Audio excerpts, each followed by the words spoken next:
Look at any business that's successful, and pretty much all the time, you're going to see that the way that they got there was they made a series of smart bets. Mic check. I'm good. Mic check. Mic check. You can read about success all day long, but if you don't put in the work, the mindset, execution, and the hustle behind your vision, it just remains a dream. When everything goes wrong, you have to take all the responsibility. We uncover what high-level entrepreneurs, business owners do to rise up from hustling daily. So do what you feel passionate about. Take chances. The world becomes your library to help you to become better at your craft. Join me as I share with you actionable tips to help you grow your business, learn skills, and help you level up in your self-development journey. Your number one spot for business and personal growth is the Online Hustlers Podcast with your host, Esteban Andrade. Every day I'm hustling. Hey, what's going on, guys? We are in a new episode of the Online Hustlers Podcast. This episode, we are just requiring you to share it to every single person inside your circle. We're focusing on real estate investing, wholesaling, marketing, and conversion series. We not only cover about marketing and sales, but we will cover everything regarding business and scaling businesses. And today there is a special episode because he is in the same space as I am, which is digital marketing for real estate investing and wholesaling. But he's also been working really, really hard to deliver really good results for his clients. And he has really good clients that you may be very familiar with. And he's been already featured in other podcasts that you can find him on YouTube. We have here right now, we have Brendon Bateman. Brendon Bateman, who is the agency owner based on Utah. Is that right? Yep, that's right. No, based on Utah. The beautiful Utah that delivers digital marketing for wholesaling. And I really want to dive in here into Brendon. Again, please share with everyone because he has a successful agency and he makes his clients successful and scale by introducing inbound lead generation. I know a lot of you started with cold calling or SMS marketing, direct marketing. And in a sense, you start with the hustle, with the grind. And at some point, you really want to know, hey, I'm at a higher level doing 5-10 deals a month. And what else is there that doesn't require human power that can really help me scale? So that includes PPC marketing, Facebook marketing, YouTube, whatever it is that's coming, SEO, whatever is coming new in the digital space. We are always innovating and we're always being there since the beginning, using these incredible platforms that allow us to find people that need to sell their property. So Brendon today is our special guest, and I really want people to get to know him. He actually is one of the persons that really kind of motivate me to start connecting with higher level groups, not only delivering really good results for my clients, but connecting with higher level groups so I can leverage these higher level groups and through leadership be able to put my name out there, because that's something that we lack of. And getting to know with people that are our specific clientele. A lot of you that are listening here are also agency owners, and we rely a lot on, Facebook messages, or maybe, spamming people on Facebook groups or Instagram, or even running paid ads and stuff like that. But Brendon has built his reputation through really different methods, including the one that I'm mentioning, which is really solidifying his relationships within groups, within a specific client-based groups. I want to say that he's part of Collective Genius Preferred Partner. He's been in Real Estate Disruptors. And so that's one of the things that I admire, because a lot of people take that for granted, the relationship building stuff. So, man, thank you really for, of course, putting that in my radar. I've been lacking that in my business. And I wanted to have you here to drop some knowledge, drop some bombs, actionable tips, people that can actually take some stuff here and then apply to their business. All right, both in the digital marketing space and in the business side. All right. So Brendon, how are you, man? Hey, good. Thank you, Esteban. Kind introduction. Super happy to be here. I know we messaged on Facebook a few times, but good to finally meet you as well. I know we've exchanged messages a few times, and I have an admiration for people that are in the space. People that do this, like the things that we do, they're not too many, and the ones that are in there showing up is because they do a good job. And the market share is so large that we know that collaboration is much better than just competition. So I really want to know your story, man. You are an agency owner, all right? Do you also invest in real estate? I do. All right. So you're also a real estate investor.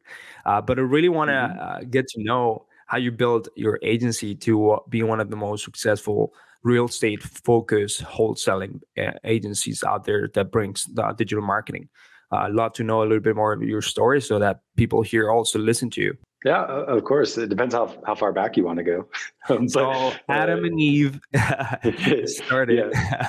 Yeah, my story's a little bit different than most people in the industry. It seems like most people invested in real estate first, and then they got good at one particular piece of that, and they started doing that as a service for other people in the industry.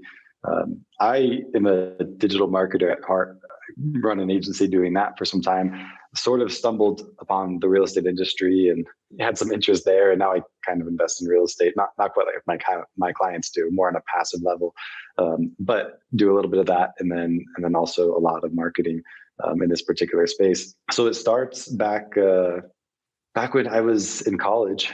I was a sophomore at BYU here in Utah, and I kind of wanted to study marketing, wasn't sure. I basically decided one day that instead of getting an unpaid internship, like with my experience level, I decided I wanted to reach out to companies and see if I could do their marketing and just learn. And at that point, I wasn't super entrepreneurial. I didn't even charge these companies money. Ironically, I just said, I just want to do your marketing. Figured it's this or an unpaid internship. I'm just gonna learn somehow. You offered a trial, basically. Yeah, basically. If I'm not going to get paid, I wanted it to be on my terms, I guess, not someone else's terms. So I started doing that and started learning a little bit about it. And from that point, kind of grew into a freelancer. And from that point, grew into an agency. From that point, grew a software company. Kind of pulled back on that and went more the agency route. And along the way, actually, one of my first clients at the beginning was a real estate investor, and we had worked with them throughout the whole time period. We'd had some pretty astounding results for that particular client, and they started sending us a bunch of referrals, and we started working with more and more people in the space. At some point, I looked back at my business and I realized, even though I haven't tried at all to grow it in the real estate space, I have more clients in real estate than I do outside of real estate. And not only that, I realized I like working with those ones. I don't like working. So you didn't choose with the other ones. You didn't choose to specifically focus on real estate investing, wholesaling in the beginning. Yeah, I'd say the niche chose us. We didn't choose the niche. So it's I didn't focus on it at all, but I just kept on getting referrals. And because I'm working with those people, and we would get them good results, and they would refer us to other people. And like I said, at some point I looked back at my business. I was like, this is so weird. We have some clients that are from all different industries. And at that point, I don't even know that two of them were in the same industry. And then we've got the other whole half of the business here, where this is all clients that are exactly the same as each other. They're all looking for motivated seller leads, just in different markets. I also looked at how I enjoy working with those clients and where we provide the most value and all that kind of stuff. And it occurred to me that we had a much higher value in real estate, that we were doing good work there, that I saw growth potential there. And that was kind of the point where we started to really go that direction. And that was close to 2 years ago. So That's awesome. So after that point, yeah, go ahead. no, I just wanted to know, like, before you go to the after that point, at the moment you visualize that this niche was going to be something that you could really master and really perfect your systems, your fulfillment. Now, your first clients, what did they require from you, or what is it that you delivered that you then further down the road started to focus on PPC marketing, Facebook marketing? Like, I just really love to know, like, what were your first steps as an agency owner or freelance at the moment, I guess, right? Yeah, interesting. So my first steps of what I delivered, I started out in the first service I ever delivered was in the Facebook ad side. I liked the platform, got to know it. After that, kind of grew into PPC, and after PPC, kind of grew into SEO. So there was sort of that progression. Over time, I started to focus a lot on the PPC and Facebook ads side. And the SEO side is something that I've been able to hire quality people for. So we've got quite a few people here with a pretty great background in SEO at this point. And it's something that we've kind of learned to deliver. But it's that's more or less how it grew. Is I started with just one service and then moved to the next and kind of learned how things work. I remember at the beginning just going to clients and they were just like, "Hey, can you look at my PPC account? Can you tell me what's up?" And I looked at it, first PPC account I'd ever looked at in my life, and I was just like, "Well, I think this, I think that." I want to analyze it a little bit more. And the point is, I've always been. So you might notice this about me as we talk a little bit more. I'm a marketer at heart, more than an entrepreneur, more than a business owner. So for me, it was always about just finding a way to execute my craft and finding more ability to do that and pieces of it that I really like. And I've always been really good at understanding platforms, understanding data, and if I know how it all works, understanding how to engineer it in such a way that it produces the best results. And that's kind of the effect I have always had with these platforms. So I think I progressed pretty quickly because of that. So this is what I see. You can correct me if I'm wrong. It seems like you not only you like to see at analytics, look at data, look at all these KPIs that are happening in order to produce a really good fulfillment process, but at the same time, that can serve as a double-edged sword. Because I can assume that maybe at the time that you were trying to, take in more clients or scale, that analytical mindset presented some sort of challenge for you, or just wanted to really understand, because as you grew from being a solo person, all right, and then creating processes and systems to having a team of how many people you have right now? I think like 12, something like that.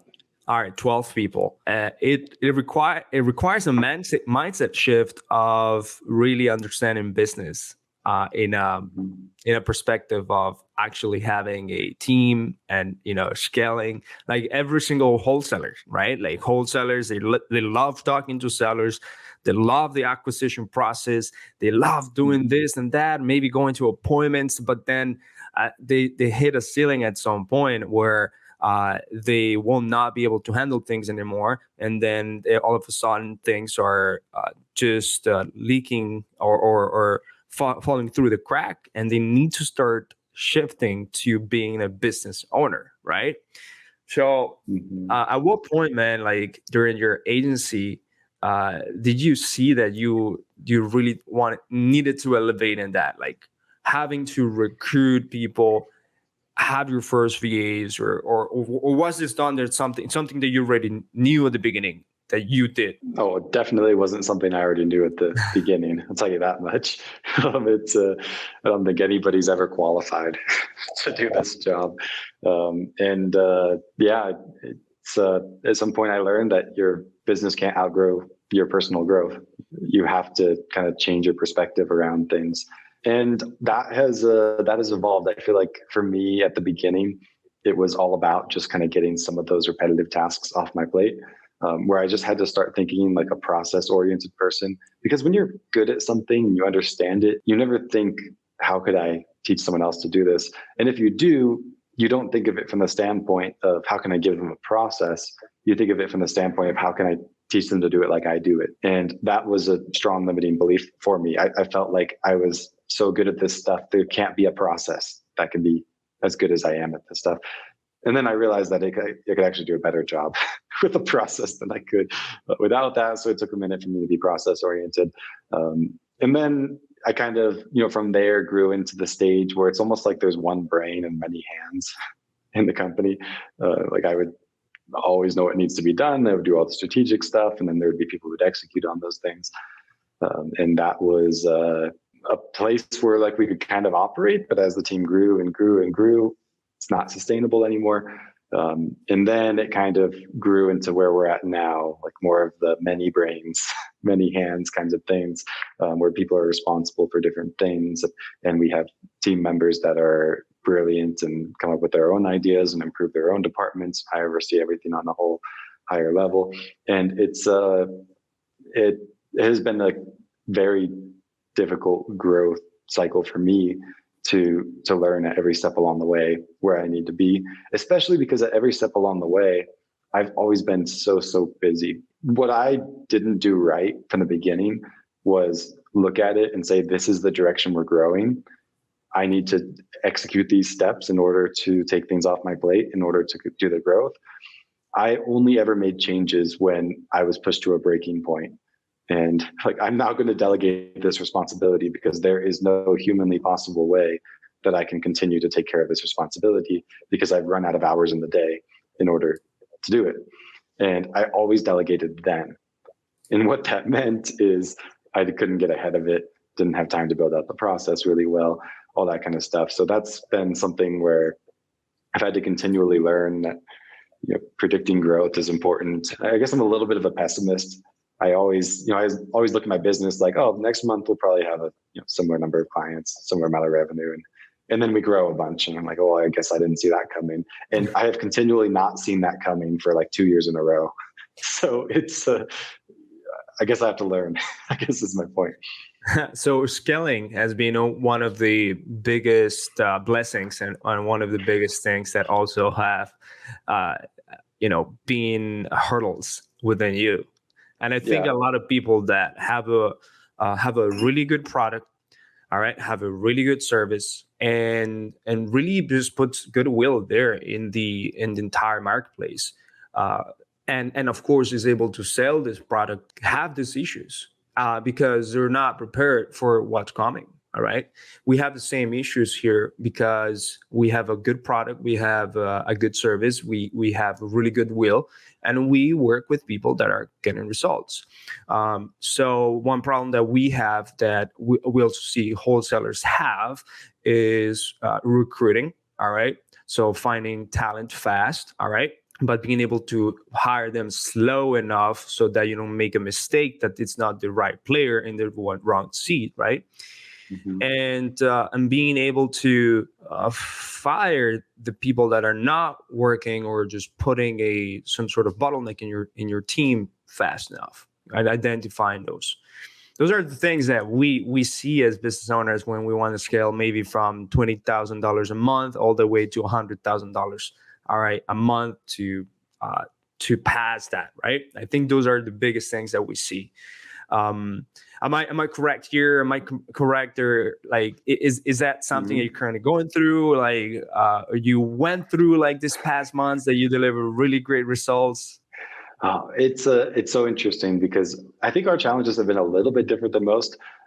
Truthfully, I've never fired anybody. Maybe I need to be more fire happy and just start firing people. But I think it's because we hire really, really slow. Mm-hmm. And that's always been our problem.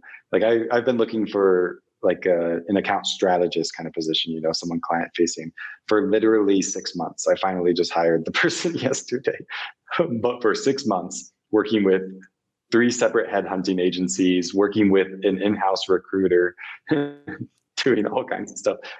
I haven't found anybody in that entire time period. And I found lots of people that I could have made work, but I was looking for the right person. And because of that, that's become more of a strain in the business because I'm doing all the account management. I'm the face working with all the clients. And that doesn't scale super well, of course. I'd love to chime in here. It's not even please. Go So, ahead. so if you're looking for people, all right. So I've had experience with U.S. Americans, and of course, it's way more expensive than someone that is offshore. But I also am really fascinated that by increasing my cultural diversity in my team, it's just better for us internally because the way that we build it. So we've found success in finding people in South Africa because they have perfect English, English-based language, like from England. They will sound fancy, and they have experience working with American culture. All right. So South Africa is a place where if you want someone, even if callers, right, agents to call, account managers, just people itself, South Africa is a great place. All right. And also, I found myself finding these websites. I'm gonna send you the website, but it's called Torre, and this website is building an algorithm based, kind of like a search website where is going to focus mostly on South Americans and Central Americans. Of course, they do worldwide, but it's kind of like a LinkedIn only made to do job hunting, and it's growing because I know that the CEO and founder of this company has been in Shark Tank in Colombia, and he has actually created a really good product. So I can definitely send you this link to find really good places for you to hire, and check out South Africa. All right, if you haven't. All right. Yeah, absolutely. I appreciate it. Yeah, maybe I need a mindset shift because we mostly like pretty much everybody comes into office. We have U.S. based people. We've recruited heavily out of universities. It's been pretty good for us until we had to recruit senior level, and that's where we struggled more.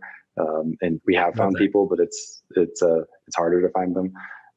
So it's interesting. But we all we do offshore now is we have one VA that works probably 5 hours a week that we gave like one repetitive task to. And we haven't leveraged that very much. We probably could though. We just built it a little bit differently. But especially with the talent shortages that exist, I mean, you probably know as well as I do that recruiting and digital marketing right now is just insane. It's so hard to find anybody that knows what they're doing.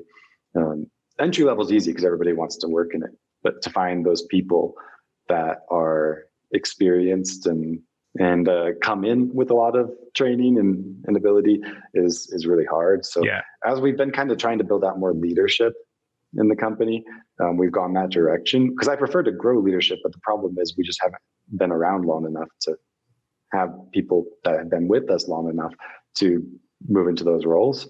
But yeah, that's been my problem is recruiting senior level talent is very hard. Yeah, one of the reasons why I actually highly recommend and take a look at myself at offshore and not just locking myself on the US, my central radar of being only, let's say, Miami or where I am, is because I am limiting myself on the biodiversity of talent that I can have, right? So there is going to be way more reach, just like whenever you do like nationwide targeting, right, on digital marketing, like you're going to be able to get more distressed sellers that are cheaper cost too, right? Like, I mean, some of them, they're going to be like outside of the range or outside of the what you can dispo, but you definitely are going to have way more people that you can talk to, right? And I applied the same concept here with my hiring, and I do have local people, and those are more of the leader type of people, but I do have offshore, and I wanted to make sure that English, all right, and culture is one of the biggest things that they have to have, all right, and that they 100% meet our core values, all right, once we hire them. Okay. So being able to diversify my thoughts, be like, okay, now I'm gonna hire this Canadian. Okay, I'm hiring this American. All right. But let me also get outside of this, because I'm having a hard time in finding the mindset that it takes for this position. And let me open up doors to South Africa. All right. Let me open up doors to other places that speak perfect English, things like that. So, I've been able to create you as a digital marketing agency.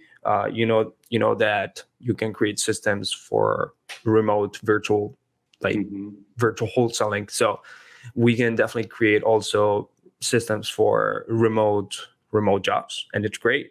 So that's one thing. If you want to reach out to me about that, man, I'd love to help you, whatever it is. All right.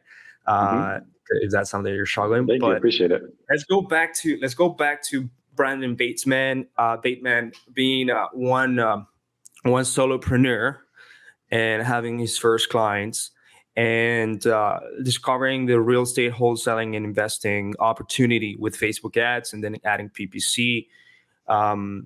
So you've been always a very logical, analytical person. All right. That helps you a lot in making like assertive decision making, but I'm sure it also helps you. It doesn't help you in maybe making decisions fast enough. Maybe I'm mistaken. All right. No, you're right.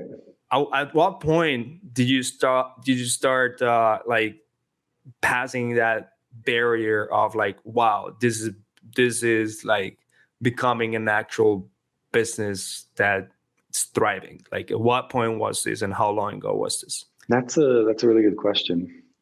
I think for me, the point where I considered it to be a really good business. So probably not the most popular thing to say in this particular group. I wasn't like the natural entrepreneur. I wasn't the guy who wanted to get away from the job, and I didn't see any value in that. I was totally cool with just being a corporate employee somewhere, and I had planned to do that. And I'd honestly still probably make a pretty good corporate employee. The longer I do this, the worse I become at that, because I definitely changed some things. But starting out, a big issue I had with my mindset that I didn't even know was an issue, and I guess that's the issue, is that I thought that it was so much safer to have a job than it was to be an entrepreneur. All the things I've ever heard about entrepreneurship growing up were just like, that's for super risky people. And I thought, that's not me. I'm not a risk taker. But for me, when I started building this, because the secret for me was low opportunity cost. Right? I was looking, if I want to get into this industry, I'm either going to do work for free for a company or for free for clients. So, opportunity cost was extremely low. For me, that kind of the point where it was really, really interesting, I thought I had a great business, was when I realized that I could bring in more income doing this than I could with the job that I could get at that point. And not just that, but when I got to like double, because even up to the point where I was making about double the money I could make with getting a job out of college, I still would have taken half the income, and of course, very limited growth potential for the perceived stability of having a job. But when you start to surpass it at some point, where you're like, I really valued the fact that in your own business, there is no limit to your progression. As fast as you're willing to progress, that's as fast as you will progress. And it's all results based, versus working in a company where you have to rely on someone else making the decision that they want to promote you, and having that slow process. And because I've always been the fast progressing person. So that's when I started to realize that not only am I farther than I would have been doing that, but I'm progressing so much faster, and I will get even so much farther. And I started to trust myself, and I started to realize I can make good decisions. I started to realize I can drive good results for people. And at some point, the prospect of working for myself and making my own future started feeling significantly less risky than putting that in the hands of an employer.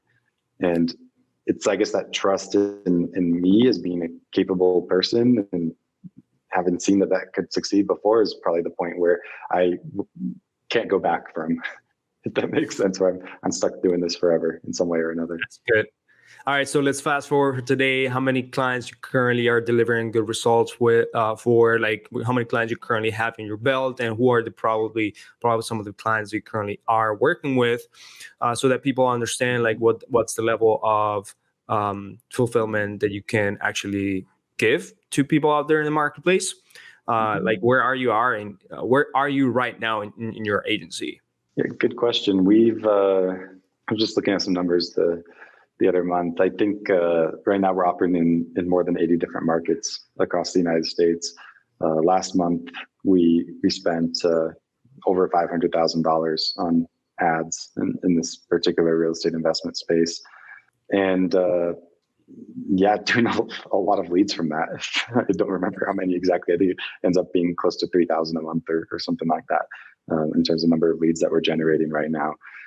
So it's been it's been excellent recently. We've worked with a lot of clients. I'm super proud of the fact that we're retaining about 96% of our clients. So we have great client retention rates, and people tend to work with us for a long time. And so I'm super happy about all of that. What's the main product or what's the main service that you currently are like people that go to you, they would take on and stay there for a longest? Good question. I mean, our niche is probably our most common client would be an investor that does maybe somewhere between 50 and 300 deals a year, has a decent business, and doesn't do a lot of digital marketing. And we are most commonly taking care of their SEO, PPC, and Facebook ads. And we basically kind of bolt on that big piece to their business. The reason we work with that kind of client is we're not cheap. So they, we're not as commonly working with beginners. Although sometimes we have people coming in with something like $3,000 a month in spend or something like that. Our average client's probably spending closer to $7,000 or $8,000, with some being far into the tens of thousands, and then the smallest being $3,000 a month. So that's kind of our niche of what we do for people, and it's pretty even spread across the things we do. We used to be lighter on SEO. We've had some huge wins in SEO because I guess we just started being around long enough to really see those through and actually have those case studies of what actually happens from a multi-year standpoint with SEO. So I'd say recently SEO is something that we're pushing a lot harder on than the other stuff, just because I feel like we've found the light and we got to spread the good gospel. But that's, but it's still probably about even with the other stuff. Okay, that's pretty awesome. So you're saying that your ideal client is someone that is way more established than a regular wholesaler that just watched some 10 hours of YouTube and started to cold call and has 2 deals in their belt right now and wants to like reinvest that real quick. Okay, but let's see, because a lot of people start seeing a lot of really good value. They see a lot of value in having inbound leads, motivated sellers that are coming from an inbound media channel, compared to the consistent workload that is required from outbound, and also the regulations that are being put in place every single day by carriers, by all these new laws about texting, cold calling, and things like that. But also the fact that it does take a lot of work, a lot of manpower to be taken care of. A lot of people spend more time in managing their virtual assistants or the callers than actually closing deals or doing work that will help them scale and be bigger in the business. So they have these pain points, all right, and they see the value in digital marketing, but at the same time, they'll be like, oh my God, it's expensive compared to what I'm doing, all right?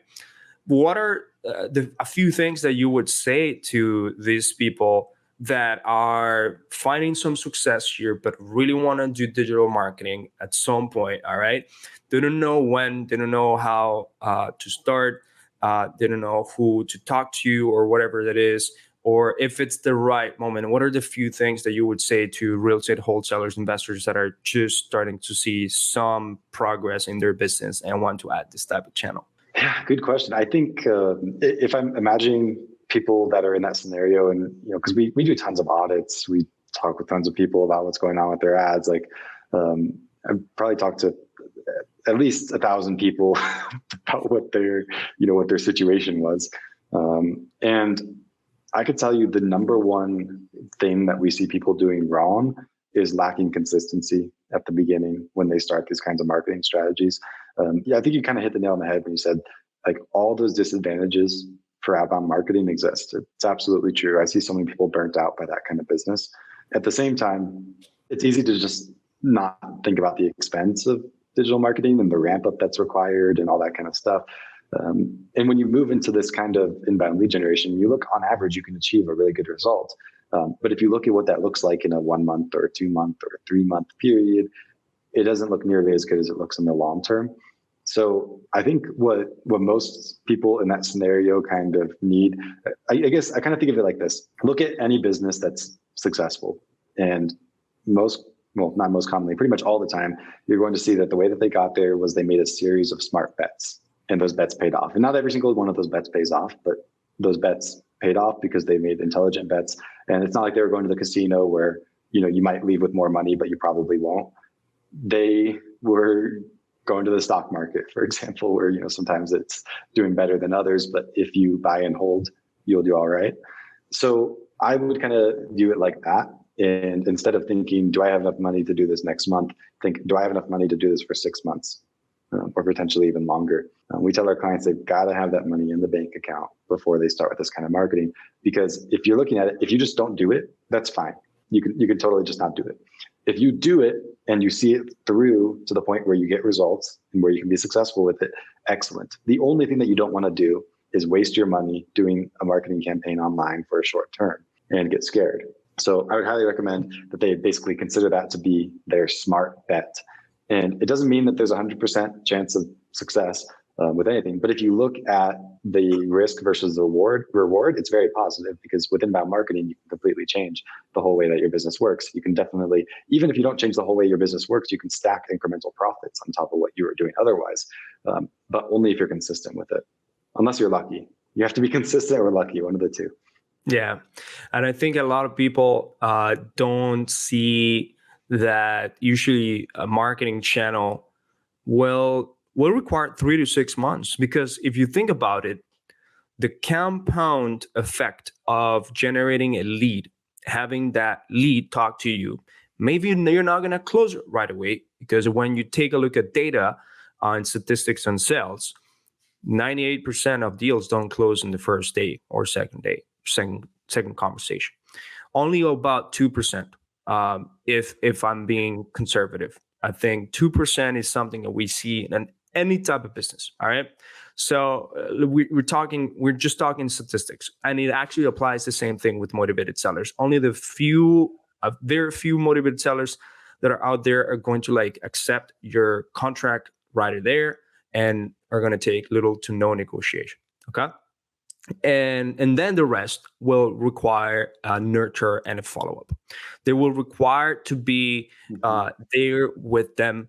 Do not forget that they exist in the pipeline, and have consistently reminders within your team to go ahead and talk with the sellers. Go ahead and try to just nurture and continuously build that relationship with that person until a negotiation happens, whether that's a wholesale cash deal, whether that's a creative deal, whatever it is that you do with the seller. But there's always going to be some sort of money in there when you see a compound effect. And that compound effect usually don't actually hit until a few weeks or months out. All right, because it's a game of follow-up. All right. And with inbound lead generation, you're spending money. Yes, Google is taking your money. Facebook is taking your money. And people just see this when they're not in this mindset of it's going to take 3 months, 6 months. They only see the money taken out. They start seeing that the leads are coming in, maybe not at the pace that cold calling does or things like that. And they know that they still have to work with these leads. And if they don't have the capability and the stamina to sustain this, all of a sudden it just becomes something that in their brain is going to play mind tricks, because be like, okay, this is not working because it's not giving me this results within this first 1 month or 2 months, and it should be enough because like I'm paying this enough money. No, right? It's that compound effect of taking a look at the things that you're doing. All right, and sometimes other people choose to work on markets that are highly competitive. They don't do, for example, statewide or nationwide, which allows them to have more lead flow and at a cheaper cost, right? And they still think and they still expect that the leads are going to come in consistently and at a cheaper because everyone is posting about it. All right, everyone is posting how they're getting leads from PPC. So again, they fall into this trap of like, this is not working. PPC just does not work. But let's talk about why PPC works, why Facebook ads work. All right, I love to dive into this, man, because just a little bit of story behind everything. I started actually working my way into entrepreneurship because I felt uncomfortable of being super comfortable at the office. Okay, so I can tell you that I was when I got into corporate, I was a really good employee for the first 3-4 months. But I had this thing that I would get bored of what I do or just master what I do and then don't see it like something higher in those 3 first months, because it's like after those 3-4 months, because it becomes repetitive usually. All right. And this is what, jobs usually out there. So I work for engineering firms in Michigan, and I would see myself always wanting to like have better, bigger growth, faster growth for myself and progress. So I would jump from a manufacturing company to now the higher in the supply chain company within the automotive world. And I did that. And then I would try to move from a position to another higher position. All right. And it was just this never ending thing of just be like, oh my God, like I really don't feel comfortable that everything becomes so comfortable so like short time, right? Started going in. I found myself doing like Amazon FBA, which fulfillment by Amazon, because YouTube videos appear out there, and also wholesaling. And with Amazon FBA, you need to run Amazon ads and Facebook ads. So I kind of learned a little bit of that, but not everything. At that time, Billie Jean and Dan Henry were going really, really strong. Other Dan Kennedy and other marketers out there that were known, they were providing Facebook courses and things like that for Facebook ads. So I purchased some of these, and in order to run e-commerce ads, right? And me doing wholesaling or real estate investing kind of like transitioned me to like, why don't I just focus on that just because Amazon FBA just taking a long time to develop and build out for little profits for each product.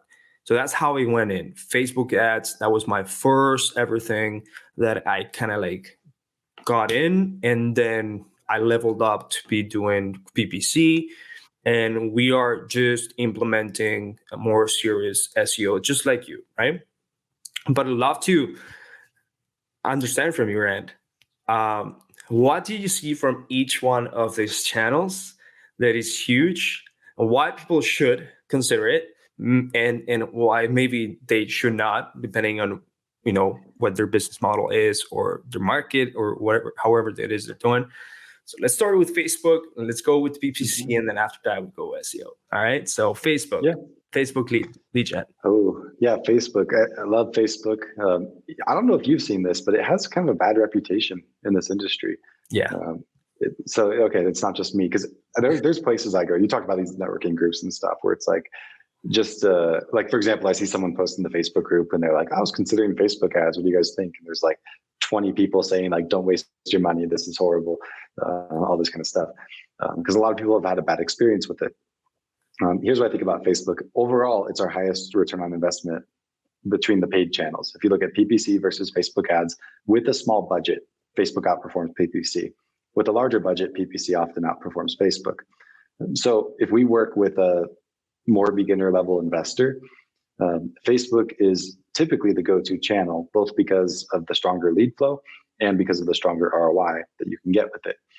If people don't like Facebook, the reason usually is that it's not a big volume channel. So I have clients that'll spend some money on Facebook, get a good return on investment, and then they're like, okay, let's spend 20 grand. And they're just in one market or something. And you try to push it there and it gets super expensive. So it's not it doesn't handle volume like some other marketing channels do. It's more of a kind of take the low hanging fruit sort of marketing channel. The other thing with Facebook is the lead quality is not quite as good as some of these other channels. If you compare it to, it's really interesting to compare it to something like cold call, where with cold call leads, I mean, it heavily depends on how they qualify their leads. But generally, I'd say a solid average is maybe it's taking people 60 leads to get to a deal in the cold call space, something like that. Whereas if you look at Facebook, we're usually 20 to 30 in that kind of range. It depends on how you're running campaigns. Obviously, like lead forms versus landing pages, and how many fields your form has, and if your copy's more aggressive or if it's less aggressive, and how well it qualifies. There's a ton of stuff there, but 20 to 30 with the campaigns that we're most commonly running. But the thing is, of those 60 leads that it might take to get to a cold call conversion, 60 of them are sellers who have a house to sell. So it's a numbers game, and it's just the fact that they're pretty cold and you have to kind of work them. Whereas if you compare that to Facebook, it's really normal that half of your leads are either not sellers or you can't get a hold of them, whatever the case is. And then 50% are sellers that you actually get a hold of. From that, you have a certain number of motivated leads. We expect, like I said, 20 or 30 to a deal. But it can be discouraging with Facebook that you have to work with a lot of leads that aren't good. But the really interesting thing about Facebook is it takes a much smaller number of good leads in order to get to a deal compared to other marketing channels. So that's where Facebook, if you're willing to be consistent with it, it's the channel where I hear from clients all the time, I don't like these leads are bad quality, whatever the case is. And then they're like, oh, actually we got 3 deals. And it's just, I know it's happening every time, but it gives you that feeling that it's not working, and then it produces. Because it doesn't take many good leads in order to produce deals on Facebook. So that's Facebook. Okay. PPC. Okay. All right. Hold on. Yeah, go. With Facebook, how much are you making your clients? You must have this as a minimum budget on Facebook for this to make sense for you. Like, what would you say the amount? So a big factor of that is management fees, because you have to have a good proportion of your spend to your management. Because of where we come in, we say like between the two of them, $3,000 would be the baseline. More commonly, somewhere like $4,000 is a starting point for our clients. It also depends on if you couple it with other channels, because your management fees can be lower if you are doing multiple channels with most agencies. And because of that, you can potentially come in with a lower spend. Okay. So $3,000, $4,000. And we do a minimum of a 6-month time frame on every campaign. So you look at like what our like smallest clients are committing to when they work with us. It's basically $18,000 for a campaign, and goes up from there. Okay, awesome. Sounds good. Now, people actually, we have with our clients the same thing in terms of Facebook can't get a hold of this lead, and this lead is not picking up. And then at the beginning, whenever I was just doing only lead forms, it was like, oh, this is a confused buyer or whatever that is, right? Like, so what we ended up doing was we ended up further qualifying these people before they became a lead. But we also had 2 A/B testing funnels that we would do A/B testing. One is going to ask them a fewer questions than the second one, but it's going to allow them to then go through a longer survey, or even have an appointment booking tool where they will answer a bunch of other questions. And those people usually would be like higher quality. All right. They go through this 2-step funnel. And the other one would be it's a one, it's not a 1-step, still 2-step, but it's a 1 funnel. It has a survey that has a bunch of questions that as they progress and answer these questions, of course we intake the information, but for them it seems like it's only one survey, and they are going to answer a lot of more questions than just the regular address and things like this. So this allows us to add more friction in their process, all right, and allows us to kind of pre-qualify them more.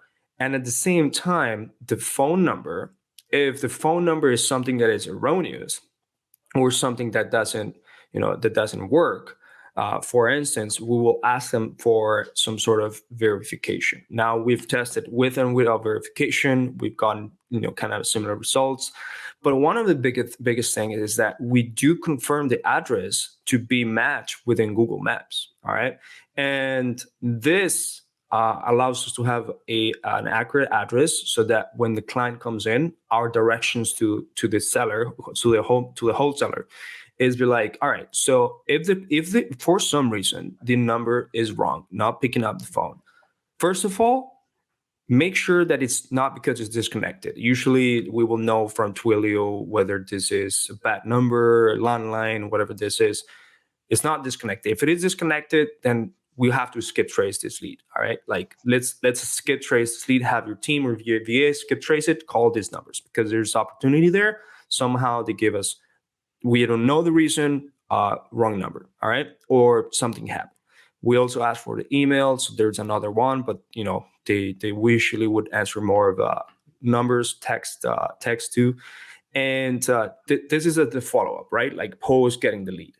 And if for some reason they're not picking up the phone, it's a few things. It could be like, hey, they're not following up fast enough whenever they have this person on, whenever they've just recently filled out the form. All right, they're taking too long.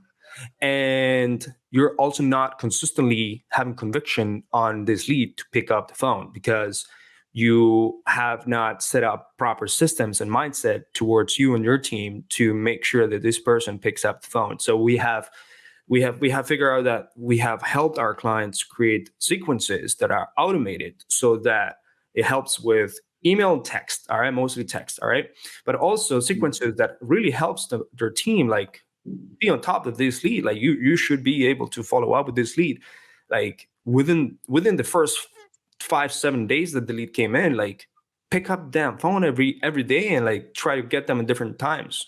You don't know what's going on with these people. You don't know where they are. Like maybe this guy filled out the form while he was in the car or while something was happening. You have no idea. So like get that going. All right.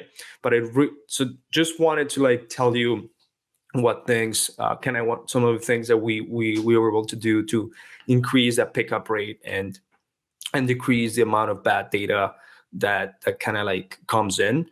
Of course, it plays out. It might slightly change the cost per lead, but as you optimize, it's still good.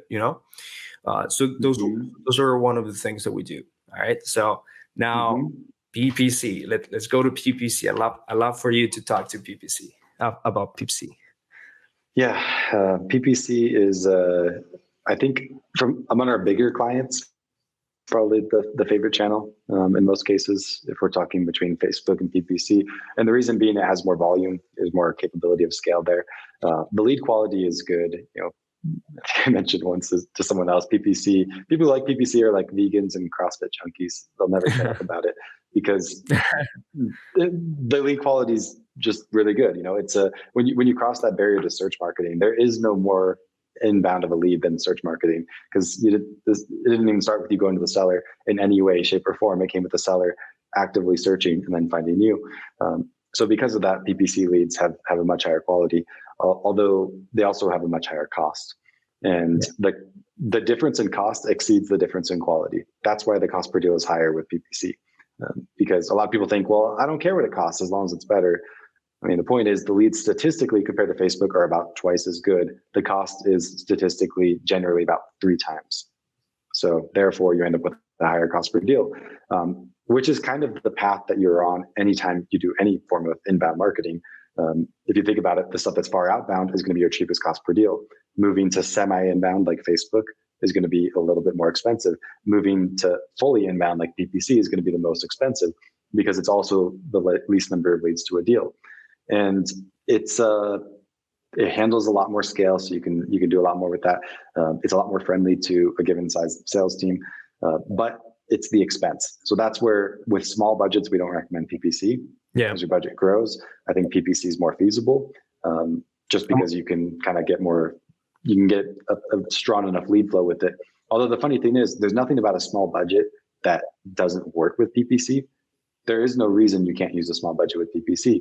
But the thing is, with the small budget, you have to be extra consistent. And what we found is our clients that have a small budget on PPC, they run out of patience before they run out of money. And we find if they spend more quicker, then they get to the result faster, even though it's a less efficient way of getting there. Yeah. So if you are running, so for whoever listener that really wants to run digital marketing, first share this episode with everyone in your circle. Help me share it. Amazing Brendon Bateman here. But you have to make sure that you can also gradually increase your budget as you scale your business. Because like Brendon says, at some point you're going to run more patience. All right. You're going to run out of patience faster than you run out of money. Okay. And that's one trick thing about PPC, like the budget, man. Like you have to have a considerate good amount of budget and really suck it up and like just think more of a high level business owner. Be like, I'm going to put this amount, is going to spit X amount for 3 to 6 month period. So that's the type of mindset like that you have to have. But how much is the amount that should be able to spend on PPC for it to make sense? A big factor with that for me is I'm more willing to go with a smaller budget if they're targeting a wider area, for example, statewide or nationwide, because you just get so many more leads for the money. So again, it's less about what I'm talking about here is less about what you actually need in order to get results. It's more about what we need our clients to do in order for them to think that they're getting results. Because sometimes if you have a small budget, it's working really, really well for the budget size, but people just aren't impressed. Whereas if they were spending 3 times as much and getting 3 times as many leads, then they just don't need quite as much patience. But as a standard rule of thumb, $4,000 is kind of where we would be on the PPC side. We would occasionally push that a little bit lower if we're doing, for example, a nationwide campaign where it's not as when you're going wide, you don't quite need as much budget in order to see the kind of results you're looking for.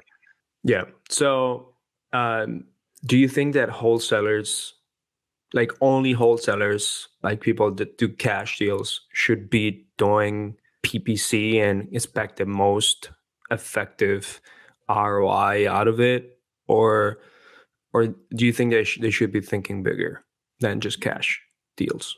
Oh, you mean like creative finance or flipping or? Yeah, I mean like skinning the cat different ways. Oh, understood. Yeah, so same kind of marketing. I mean, honestly, of our clients that I consider to have successful businesses, I don't know any that don't have many exit strategies as part of their business. It's just one of those things that you have to do as you grow. Of course, at the beginning, you don't want to just shoot yourself in the foot screwing up a creative finance deal, because it could have been a wholesale and you try to do something fancy that you don't actually know how to do, right? There's some level of focus that's helpful. But of our client base, I probably don't have more than 5% of my clients that only wholesale. 95% of our clients have many exit strategies, including flip, including wholesale, including creative finance.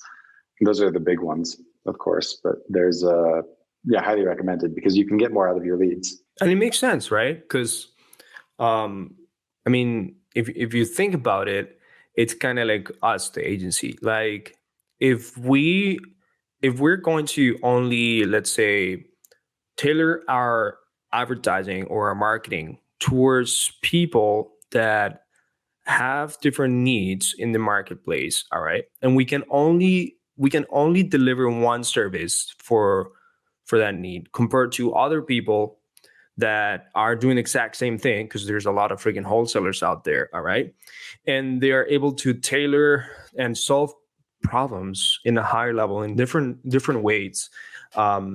you're adding way more value to people at the end of the day. It's a way to add value, right? Based on a let's say if there is a formula to value, it's directly proportional how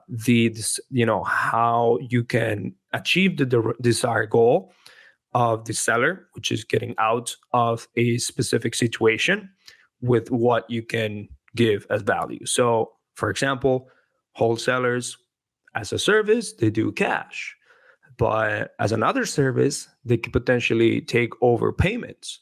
As another service, they can either refer it out to their best real estate agent or do some sort of big creative thing to make sure that you can monetize retail. Things like that are things that are important that your clients currently do right now for them to be the top percentage on this real estate investing and wholesaling business, right? Mm-hmm. So Brendon, like, one of the things that I like to understand is, so Facebook and PPC, you definitely see a good results lately with Facebook ads, even though like the quality is less. Let's say it can be not as good as PPC, but you also see that people require to spend more money on PPC, so that it's basically like a graduation level, right? So do you have your clients to maybe start with Facebook and then graduate to Google, or right away you have your client, look, this is the type of client that we work with. This is the client that if you're looking to do this is what we can start, Facebook or PPC or whatever this is. Like, if a person approaches you, what expectations do you give them so that they are a good client and you can also get good results? Yeah, good question. So I would say that if we're working with a smaller client, smaller budget, they're only going to do one channel. Usually it's something like Facebook first and then progress into something like PPC. Although most of our clients start with both. I love running both simultaneously. It just takes more budget, but that gives us a higher success rate overall. Because you know as well as I do that different channels at different times go through performance fluctuations. Different channels work better for different markets. So if we have more tools in our tool belt in order to make it successful, we're going to be more successful. So I always prefer to run them both. But if we have to choose one, more than often it's Facebook. The exception being the wider the target is geographically, the more likely I would recommend PPC, just because if we're talking very wide campaigns, like nationwide campaigns and things like that, PPC is definitely a big staple. Sweet. So when are we introducing SEO? And what type of SEO? There's so many types of SEO out there. Like, when are you introducing SEO to a client? Right at the beginning, they come in, they already have some lead flow. Like, when are you introducing SEO, and what type of SEO are you introducing? Yeah, good question. So I think in terms of the right time to do SEO, I believe it's as soon as you can sustain it. I think the thing with SEO is that it is a long-term play. So if you're going to start out straight from the beginning and you're going to do SEO and you're not going to get results for a period of time, if that's going to put you out of business, so you're not going to be around when you would have gotten the results, that's a bad idea. But theoretically, because it takes so long, as early as you could possibly start SEO is best. So I would like for example, I see people saying like, oh, SEO, that's too long term of play for me. But then I see them out there buying rentals.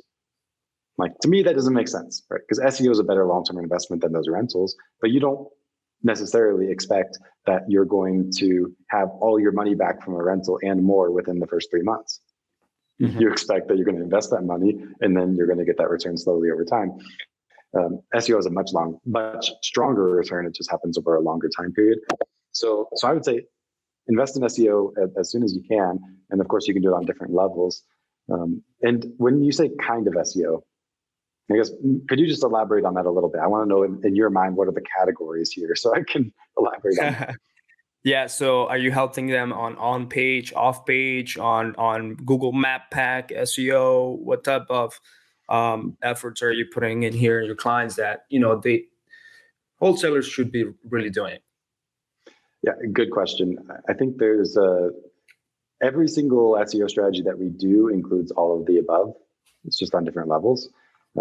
Most commonly, it's something like technical SEO at first. You want to get the site speed good. You want meta tags, headers. Like there's like a list of 20 things I won't bore you with that I'm sure you understand.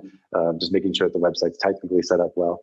And then after that, it's all about on page and off page. So most SEO strategies with us are going to include things like posting on the Google My Business profile, building blog content, and then also building blog content on other websites that link back to your website. So backlinks, that would be the off-page SEO portion. And then the little things like, local citations and stuff like that. Okay. Yeah. So, hey, if you understand the rental game, you got to understand SEO game. All right. Yep. If you understand, if you understand the cash deal game, all right, you got to understand the paid ads, PPC and Facebook ads. All right. And Brendon here is someone, if you haven't seen any of the Brendon's episodes that he's been in, he actually was featured already 2 times in Steve Tran's podcast, and that's how I kind of got to know him about him. And then I reached out to him, just the good outreach specialist that I was before. I reached out to him, and honestly, I wanted to tell him, hey, congratulations, man, this is really good. This is awesome what you're doing, because you went in with your partner, or was he your client? The first episode that you were. It was actually our first client in this industry. Your first client? No way. Mm-hmm. And you, yep. Okay, that's awesome. That's awesome. You actually got a big fish right away. you actually. Yeah, we didn't know it at the time. Yeah. Yeah. I didn't actually find out that they even had a coaching platform until 2 years after I started working with them. I thought they were just a random real estate company, but wow. Anyways. All right. So before we actually go and actually just finish this episode, and I'd love to have a secondary episode where maybe we can go more of a deep, detailed, granular, more analytics type of episode on PPC and Facebook ads. You growing within really reputable groups in the real estate and wholesaling side. How did that happen, man?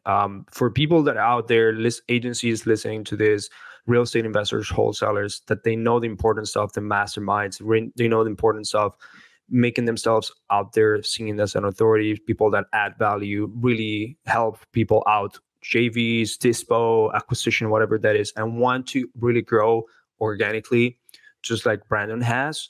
I love to really understand from how your brain operated at the time, and what are the things that you actually did and to make decisions on to be progressively building this. Yeah, good question. So for us, it was just a factor of, I feel like we've always been good at it, because client referrals happen, but if you're really good at managing clients, you can make them happen on a much higher level. So it was always just asking clients like, hey, what groups are you in? Tell me about the networking options. Would you be willing to introduce me into that place? Whatever the case is. And we started finding out, like at one point, like with Collective Genius, for example, I just looked and I was like, we have 10 clients that all say that they're in this group. Why aren't we in this group? And, you get them to vouch for you. And that's kind of what was successful for us. But I think it extends beyond that, just any type of networking or referrals or anything like that. Sometimes all you have to do is ask. Right? Like that's one of the things that people are sometimes afraid of, because they're going to be seen as like, oh, this guy, but like you have no idea the power of asking for help after you've done goodwill, or even showed some sort of value in the community, or just asking for help in general. Of course, the best way that I see things is that you go add value first as an individual. Make sure that the same individual sees it clearly, that it's valuable and that you have done stuff for them, or that you have helped them and exchanged value without setting the expectation that if I don't do this and and I don't get this, then I'm not going to continue this. So you are presenting yourself as an authority figure within the digital marketing space. You're delivering your clients really good results, and everything that what you're doing is like during your check-ins and account, your account check-ins, you're telling them, this is what we've done. Let's have a conversation about how you could potentially help me. Do you think that you can introduce me to some of the groups that you're in? But of course, you have to investigate or do a little bit of relationship building with this client to find out whether they actually are in groups that you could potentially be part of as well.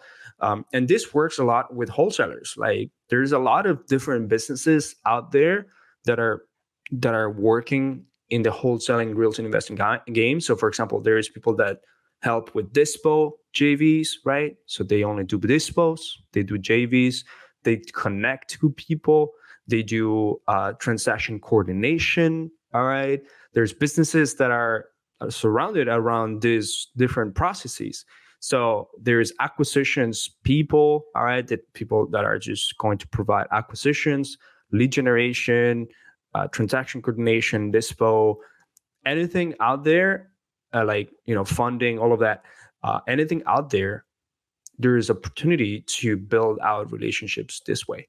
Add value first, and then you'll be able to ask, just like Brandon said, and be part of these people. So who are the groups that right now are, your clients are a part of? Collective Genius, I guess, Real Estate Disruptors, right? Yeah, I never thought of that as a group. I think Steve does have some groups and stuff, but I don't. I mean, I know Steve because he's a client of ours and stuff like that, but not much beyond that. By the way, Esteban, I want to give you a heads up.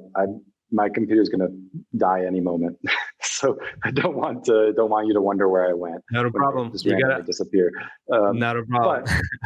But anyways, yeah, the Collective Genius, and there's the Next Level Mastermind, Investor Fuel. There's all kinds of smaller groups and stuff like that. So there's tons and tons of groups. It seems really popular in this industry. So we have clients in a lot of them. But yeah, we've joined a few. That's pretty awesome, Brandon. So again, it's been so great having you, man.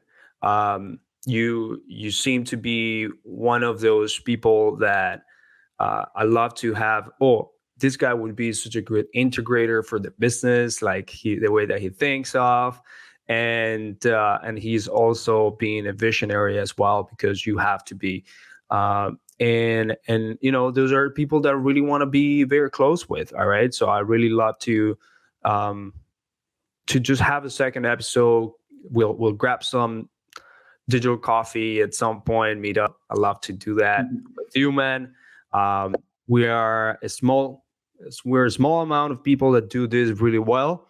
And I believe the market share is so big that like we're always going to have clients on this space. All right. So I believe in that, man. Thank you for being a good hustler in the beginning. Thank you for, really delivering really good results for your clients and being here in this episode, sharing your journey and thoughts about digital marketing, how people can get started. And then we're going to have a second episode where we're going to dive into this. Is that a deal? Yeah, sounds like a deal. Thank you so much, Esteban. Appreciate you. All right, man. Take care. Have a good one, Brandon. Bye. Every day I'm hustling.